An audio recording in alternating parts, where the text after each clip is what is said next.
చిలుక పలుకులు. ఒక అడవిలో రావి చెట్టుపై చిలుక తన ఇద్దరి పిల్లలతో ఉండేది. ఒకరోజు పెద్ద గాలివాన రావడంతో చిలుక గూడు పడిపోయి తల్లి చిలుక చనిపోయింది. అటుగా వెళ్తున్న ఒక వేటగాడికి ఒక చిలుక పిల్ల దొరికింది. మరొక పిల్ల సమీపంలోని ముని ఆశ్రమంలో పడింది. ఆ చిలుక పిల్లను ముని బాలకులు చేరదీశారు. కొంతకాలానికి అవి పెద్దయ్యాయి.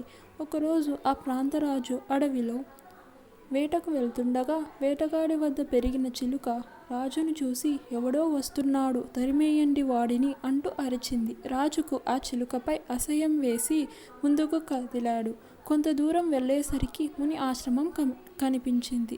అక్కడున్న చిలుక రాజును చూసి, దయచేయండి మహారాజా, మీరు మా ఆశ్రమానికి రావడం చాలా సంతోషం అని ఆహ్వానించింది. అప్పుడు రాజు, ఈ రెండు చిలుకలు చూడ్డానికి ఒకేలా ఉన్నాయి, కానీ వీటి స్వభావంలో ఎంత తేడా ఉంది అన్నాడు. దానికి ఆ చిలుక, వాడు నా తమ్ముడే మహారాజా, వేటగాడి వద్ద పెరగడం వల్ల అలా మారిపోయాడని చెప్పింది.